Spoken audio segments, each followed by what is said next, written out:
Hello there. Plenty to talk about with the weather story across Asia at the moment. Let's first of all start off with a satellite picture. It is picking up some shower cloud, but there is the potential for a storm to develop. You can just see it out along the east there, close to Papua New Guinea, and we're keeping an eye on that over the next few days. To the north of that, some very heavy rain moving its way across Japan through the course of Saturday. Behind it, slightly quieter, warmer conditions across Beijing, down into Shanghai. Recent heavy rain is slipping its way steadily south, and so that means some wet weather easing away from Hong Kong.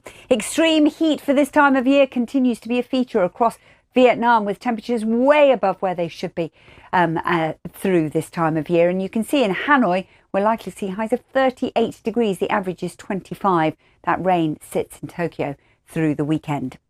Across to Australia, largely fine and quiet. This is a storm I was talking about, one heading towards the Solomon Islands and Papua New Guinea. Another one may be developing towards Fiji. But for Australia, it stays largely fine and quiet over the next few days. A few scattered showers moving their way through the Bight. Slightly different story, though, for New Zealand, as we're likely to see some heavy rain, some wet and windy weather expected over the next few days. And you can see how unsettled it will remain in Christchurch.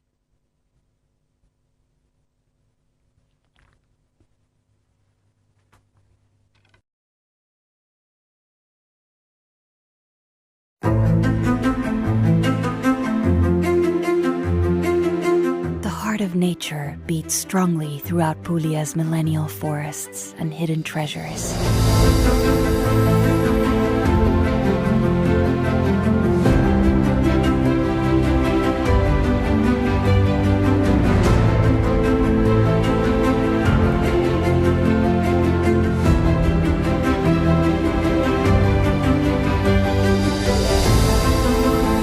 In Pulia, these 4 landmarks of beauty are part of humanity's protected heritage. Discover the magical, timeless beauty of these places and let yourself be won over by their uniqueness. Discover the UNESCO heritage of Pulia.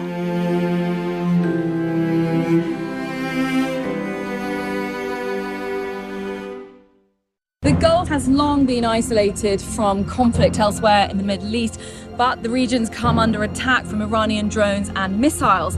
Leaders here aren't saying much publicly, not wanting to be dragged into a war they didn't start. But there's growing concern about what a drawn-out conflict will mean for people here. Here in the US, pressure is continuing to mount on President Donald Trump to explain his reasons for launching strikes on Iran, and crucially, to say how he plans to end the war as the casualty count rises and oil prices spike. Join me, Katrina Perry, here in Washington for the latest here on BBC News.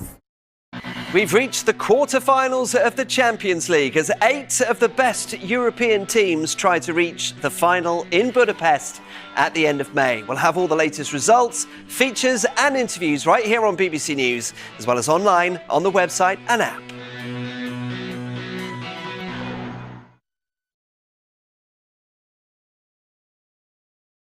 Here at BBC Verify, we use forensic investigative techniques and tools to fact-check stories, verify information and counter disinformation. Using data analysis and the latest technology, our journalists examine the evidence and get to the facts. Watch our BBC Verify reports on the BBC News channel or go online to find out more.